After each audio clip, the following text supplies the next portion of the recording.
Good. Thank you, Peter, for that introduction.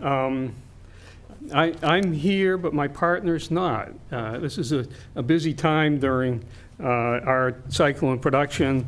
But I think more importantly, just to show some of the interconnections, you heard about community shellfish earlier today, and they've been a resource for us for processing seaweed. And my partner Peter Fisher is going through the cycle of recertification for organic production, organic certification at Community Shellfish at a building that they've recently renovated. Maine Sea Farms has been producing seaweed for about 6 or 7 years, but the project started much earlier with a Sea Grant demonstration project on a mussel raft in Clark Cove. What you're seeing here is just a view from a view of the cove. It's a relatively protected growing area. It has a lot of things going for it. The amount of space was adequate, the location in the estuary, and it was really interesting seeing Damien's graphics and realizing what he was showing me was we're right on the border where in that, my quick analysis, whatever that amounted to, we're right on the border of where it's good for seaweed and sugar kelp production. If we'd been upriver a little bit further, we really wouldn't be doing as well, I think. Downriver, definitely, we know we would be doing, but we wouldn't necessarily have the protection of this lease site. The other advantage we have for this lease site is we're right around the corner from the Darling Marine Center. And that, for me, that's kind of neat, because that actually, a job at the Darling Marine Center brought me back to Maine in the 70s, and so, I've lived and worked in the area ever since. Came back to a job, Darling Marine Center, starved for a number of years, but we did fine,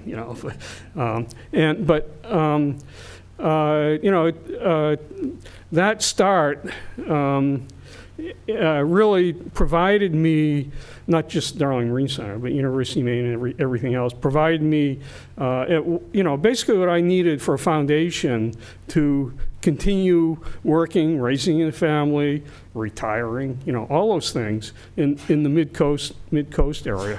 I do want to say, and I'll go into my slides quickly and not carry on too long. One of the things that you remember from my University of Maine experience was one of the professors, Bob Vadas, taught a phycology course. So I was a zoology major, and so you want one of the pathways and reasons that a zoology major ends up growing seaweed. And that was Bob Vadas' course in phycology. It made a difference at the time. And I sort of packed it away, filed it away. But then when this Sea Grant demonstration project for sugar kelp production was put together about 8-9 years ago, I looked at it and said, wow, this is it, And so it was like a confluence of a number of things. Okay, I'll go through quickly. I've got some good pictures here, I hope. And this is the farm. This is sort of my nod to GIS. I do GIS and mapping and everything like that. And the green lines are a representation of our long lines. One thing you have to realize, in a lease, you don't have use of the entire area, particularly for the kind of production we're doing. And so the red dots are mooring buoys. It cuts back in the lease area and the length of the lines considerably. They've got some bathymetry there that was fairly recently generated, so GIS as a tool has really been helpful for us, but sometimes I get put in my place. Recently, I was told why don't you number the buoys so you can keep track of things? I've got everything in GIS, they're all numbered and everything. But I had failed to put numbers on the buoys, so I've got it in my head. It doesn't help anybody else to have all these things. So basically there's a message there, and that, it's kind of like the education mission of the university. You got to get the word out in a way that people can use it, and think about that when you're doing stuff, because it really is important. It's important for any number of reasons, but don't overlook the information of value of what you're doing and how you can simply get it out to people. We've done a number of seaweeds. We're not doing dulse right now, but we've worked with it in the past and hope to be able to get back to it. Gracilaria, we've also tried Gracilaria and found that our site in Clark Cove was too cold for it. We worked upriver for a little while, but have discontinued that. This is winged kelp. Alaria, and we're finding alaria is a good crop where we are. And then, of course, this is sugar kelp, which everybody is familiar with. How many people here have actually been out on a seaweed farm? So that's good. That's good. There's one right around the corner from the Darling Marine Center, for those of you who haven't been out. Okay, so keep that in mind. We are primarily, our harvest season is, our work season is fall to spring. And I just wanted to mention a few other people. Sarah Redmond and Susan Briley. It's been a few years since we worked closely at them, but they've had some projects at our site. And Sarah in particular, I think probably many of you know Sarah, has really dedicated her life to seaweed farming, and it was really instrumental at the beginning. She worked with us for about three or 4 years as we were starting up. There's also this is from a recent harvest. Jacqueline Robideau, who took Sarah's position. I think Jacqueline is carving her initials in our gaff. I'm not sure what she was doing, but she came and worked for a couple part days. Worked for a couple days with us when we were doing a 3-day harvest, and it was great to have her aboard. You may know Charlie Walsh. He worked at Darling Marine Center for quite a few years doing microalgae research and a number of other things. And then this Sarah Weinberg is another one of our faithful crew members. And Sarah Dudera, Sarah's here today. Basically, we've, this is just a reminder, a lot of what we do is in the winter, okay? So you got to be a hardy soul, but it is a protected area. It's not like we're going offshore fishing, It's as long as you pick your days, it's a relatively benign kind of environment to work, except when the cove freezes over. And then it gets really bad when the water. This was a winter about 4 years ago, and water temperatures were below zero, and water was like turning to a slushy on the surface. Well, I've got a few things that I wanted to say in 5 minutes. I'll say them quickly. There's a number of things that we think are really important. One is handling and sanitation. This doesn't tell you a whole lot about it, but we have a whole system of using and cleaning totes as the start of good handling practices for seaweed. I don't know that we really need more in terms of regulations. I don't know. I mean, we may. And good handling practices. It's basically food, and and there are good standards out there now for farms and food handling. Now this is an example of the crop this year. It was a little disappointing, and showed us again the importance of timing in terms of planting seedlings, but more importantly, cultivars. We had a cultivar that we planted a little later, and it did beautifully, but we didn't have very much of it. Our whole farm was in a slow grower, short stipe kind of mode, and even though we got what we needed for production this year, it's a real crapshoot with nurseries and cultivars. We had set up a nursery and had a little experience ourselves as Charlie Walsh at the Darling Marine Center. But we found that as a farm and as a business, at this point, it's not cost effective for us to do it. So we're dependent on other people developing that technology that will give us seedlings what we need when we need it, and we'll know what we'll have for be able to have some idea what we're going to have for production. It's farming. I mean, this is pretty basic stuff, you know, but we're still at that level of you know, what we're growing. We have an idea of what we'll get. We'll do all right and everything like that, but it's not at the point where, from a business point of view, it's really reliable. Our drying operation is still very manual.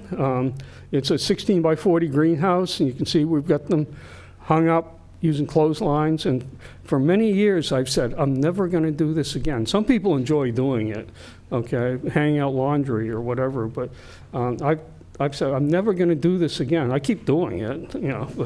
But our problem here is that, one, it's a very manual process, and two, the second, we have limits in production.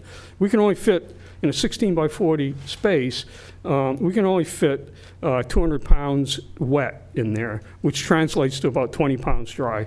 And it takes a day worth of labor to do that. That's a real constraint in production. That puts us in a box. We possibly could put lines closer together there, blah, blah, blah. You know, there's a lot of things we could do to pack that space closely, but that sort of overlooks the problem of how do you, how do you get volume through with a minimum of labor, minimum cost, obviously. So this is product development, which it's not our product, but this is, we're one of the farms that are producing sugar kelp that goes into this new product. And this is, for the past 2 years, we've had 2 10,000-pound orders for sugar kelp going into this product.